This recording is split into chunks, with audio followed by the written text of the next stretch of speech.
Hello दोस्तों, आज के वीडियो में हम लोग जानने वाले हैं क्लिनिक पर इस्तेमाल किए जाने वाले मशीन के बारे में। कौन सा मशीन को किस काम के लिए यूज में लाते हैं, पूरी बताने वाला हूं आज की वीडियो में। तो आप शुरू से लेकर अंत तक देखते रहिए और वीडियो को लाइक करके, चैनल को सब्सक्राइब करके, बेल आइकन को प्रेस करके ऑन कर लीजिए। ठीक है, चलिए स्टार्ट करते हैं। आज मैंने 10 ऐसे मशीन लाया हूँ जिसके बारे में आज आपको जानकारी दूंगा, जो क्लिनिक पर रहता है और बहुत यूजफुल रहता है। तो चलिए स्टार्ट करते हैं आज का वीडियो। सबसे पहले जान लेते हैं। सबसे पहले मैंने रखा है स्टेथोस्कोप का, और स्टेथोस्कोप का किस लिए काम में लेते हैं वो मैं आपको बता दे रहा हूँ। तो ये स्टेथोस्कोप का सबसे पहले तो इसको कान में लगाया जाता है, और कान में लगाकर छाती में धड़कनें देखने के लिए या फिर पेट में गैस हो उसे जानने के लिए, और साथ में श्वास संबंधी किसी तरह के प्रॉब्लम हो तो ये फेफड़े के साइड में लगाकर इससे परीक्षण किया जाता है, बीमारी को पता लगाया जाता है। तो स्टेथोस्कोप का इसलिए यूज में लेते हैं। चलिए अब अगला हम लोग जान लेते हैं अगला क्या है। वो है, देखिए, बीपी मशीन। और बीपी मशीन का आप सभी को पता ही होगा कि किस लिए काम में लेते हैं। तो इसको बीपी मापने के लिए काम में लेते हैं।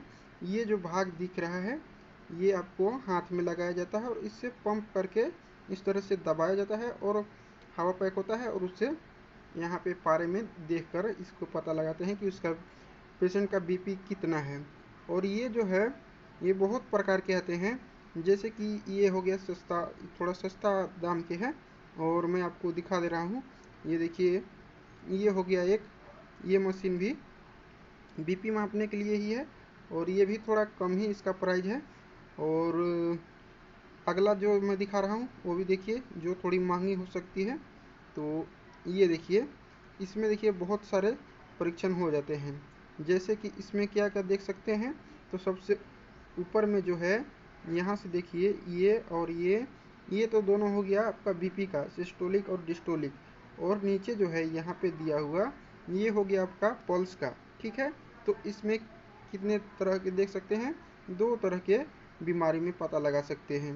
पहला हो गया बीपी और दूसरा पल्स, दोनों चेक करने वाला ये मशीन है। तो ये थोड़ा महंगा आपको पड़ेगा। ठीक है, तो ये भी एक बीपी मशीन ही है, और ये भी क्लिनिक पर होना ज़रूरी रहता है बीमारी को पता लगाने के लिए।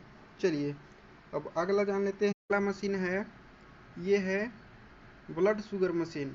और इस मशीन को देखिए किस तरह से यूज करते हैं। तो इसका यूज देखिए, ये इसमें ये जो है मैंने जहाँ पे सर्कल लगाया ये पिन है। ठीक है, ये पिन है, और इसमें एक छोटी सी इस तरह के रहता है पत्ती जैसा, और इसको यहाँ पे लगाते हैं, यहाँ पे लगाते हैं। ठीक है, और यहाँ पे लगाने के बाद इस ये जो मशीन है ऑटोमेटिक ऑन हो जाता है। और यहाँ पे इसके छेड़े पे एक क्या लगाते हैं,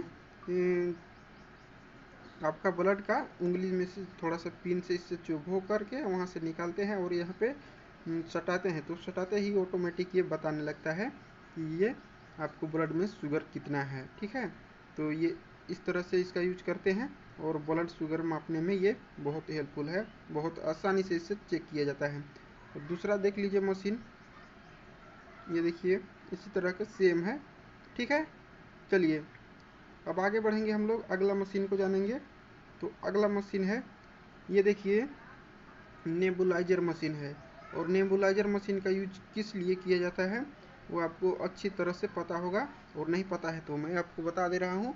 इसको निमोनिया, बच्चों में जो निमोनिया होता है उसमें इसको, ये जो भाग आपको दिख रहा है यहाँ से यहाँ तक, ये आपको नाक में लगाया जाता है, और यहाँ पे एक दावा डाला जाता है। ठीक है, और ये जो बटन है ये ऑन और ऑफ करने वाले बटन है। ठीक है, तो ये नेबुलाइजर मशीन का काम होता है। निमोनिया या फेफड़ों से प्रॉब्लम होता है तो इससे नाक में लगाकर और यहाँ पे एक दवा डालकर और नाक द्वारा सूंघाया जाता है। ठीक है, चलिए, और ये मशीन भी बहुत सारे क्वालिटी के आते हैं। ठीक है, जैसे कि ये मशीन हो गया, ये भी वही है, नेबुलाइजर मशीन ही है। ठीक है, और इसका यूज आपने जान लिया है, वो भी बहुत अच्छी तरह से। ठीक है, अगला मशीन देखेंगे हम लोग। अगला मशीन देख लीजिए, ये है माइक्रोस्कोप। और माइक्रोस्कोप से बहुत सारी बीमारी का पता लगाया जाता है। ठीक है, ये देख लीजिए माइक्रोस्कोप है। माइक्रोस्कोप भी बहुत ही ज़रूरी होता है ब्लड चेक के लिए, जिससे बहुत सारी बीमारी का पता इससे लगाया जा सकता है। ठीक है, चलिए आगे बढ़ेंगे हम लोग, अगला मशीन को देखेंगे। ये देख लीजिए माइक्रोस्कोप इस तरह का मशीन रहता है, और ये थोड़ा महंगा आता है, 5 से 10 हज़ार का आता है। ठीक है, चलिए अगला मशीन देखिए। तो अगला मशीन है, ये देख लीजिए, ये है वेटिंग मशीन। ये वेटिंग मशीन क्या करता है कि जो पेशेंट को कमजोरी हो सकते हैं, जैसे कि ब्लड कमी हो गया हो, कमजोरी होता हो, उस शरीर भार में घट रहा हो, तो उसे पता करने के लिए इसको वेटिंग मशीन पर चढ़ाया जाता है। तो पेशेंट यहाँ पे चढ़ता है इस तरफ, और यहाँ पे उसका वजन बताया जाता है कि इतना वजन है इस पेशेंट का, इसको शरीर भार में कितना गिरावट आया है। ठीक है, तो ये था, देख लीजिए ये मशीन है, वही मशीन है। ठीक है, चलिए अब आगे बढ़ेंगे हम लोग, अगला मशीन देख लेते हैं। तो ये मशीन है आपका HB मशीन, हेमोग्लोबोमीटर, हेमोग्लोबिन को मापने के लिए ये मशीन है। तो इसमें से देखिए इसको यूज कैसे करते हैं।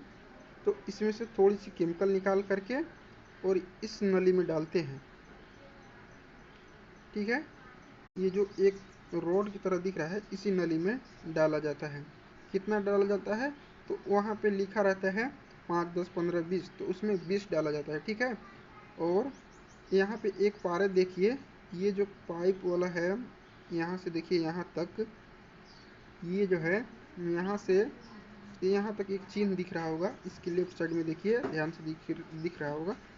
तो इसमें ये इतना तक ब्लड खींचकर और इसमें डाल दिया जाता है, और डालने के बाद थोड़ी देर इसी छोड़ दिया जाता है, 15 मिनट, 20 मिनट, आधे घंटा तक छोड़ दिया जाता है।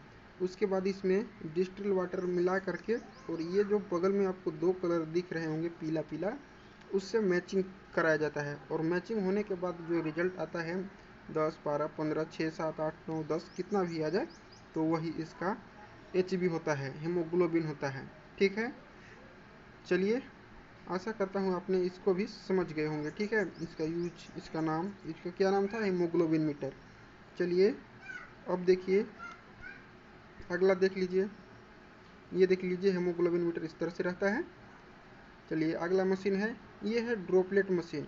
और इसका यूज किस लिए किया जाता है, ये तो ज़्यादातर यूज में नहीं रखते हैं, लेकिन फिर भी मैंने आपको बता दे रहा हूँ। तो इसका यूज सीरम निकालने के लिए किया जाता है।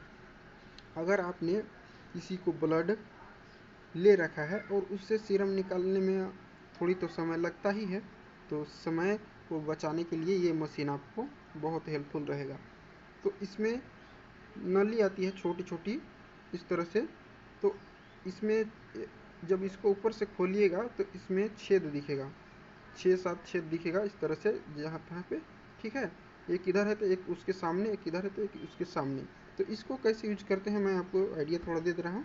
तो इसमें अगर ब्लड रखे हैं तो इसके सामने वाले में उतना ही मात्रा में पानी रखना होगा, डिस्टिल वाटर या फिर कोई भी नॉर्मल सा पानी उसमें रखना होगा, और इसको चालू करके, यहाँ से स्पीड है इसका और ये इसका लाइट है, तो इसको ज़्यादा घुमाइएगा तो वो बहुत जल्दी निकल जाएगा सीरम। ठीक है, तो इसलिए इसका यूज करते हैं। इसका नाम क्या था, ड्रॉपलेट मशीन। ठीक है, आशा करता हूँ आपको ये भी याद हो गया होगा और आप जान गए होंगे कि इसका नाम क्या है। ठीक है, चलिए अब अगला देखते हैं। ये देखिए मशीन इस तरह से भी हो सकता है। ठीक है, अगला मशीन देख लीजिए, ये है थर्मामीटर। ठीक है, थर्मामीटर किस लिए यूज में लेते हैं ये तो आप सभी को बहुत ही अच्छे से पता होगा, तो आपको मैं थोड़ा आइडिया दे रहा हूँ।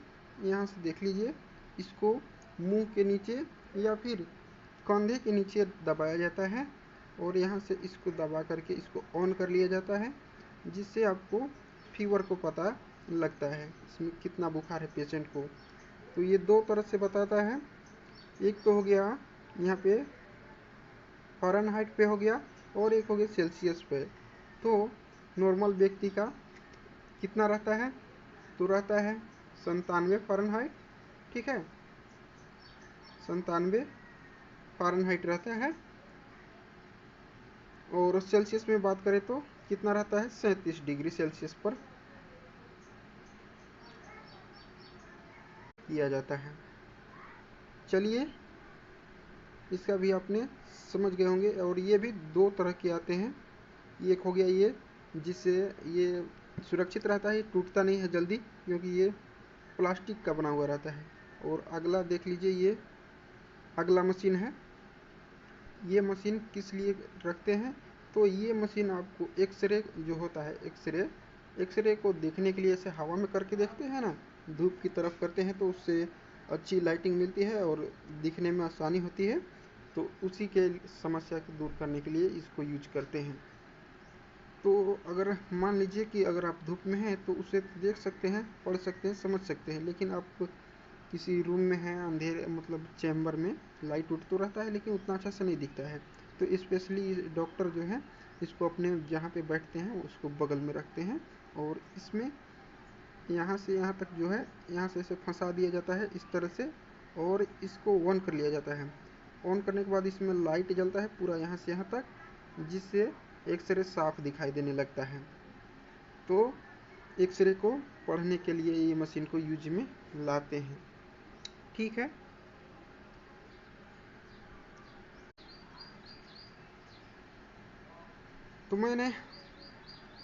तो मैं आशा करता हूँ कि आप सभी को अच्छी तरह से समझ में आ गया होगा और सभी का नाम भी आपको पता हो गया होगा और किस काम के लिए यूज करते हैं मैंने वो भी थोड़ा थोड़ा बता दिया है। तो कैसा लगा आज का ये वीडियो, आप कमेंट ज़रूर कीजिएगा और वीडियो को ज़रूर लाइक कर दीजिएगा। चलिए, मिलते हैं अगली वीडियो में, तब तक के लिए bye bye, thank you so much.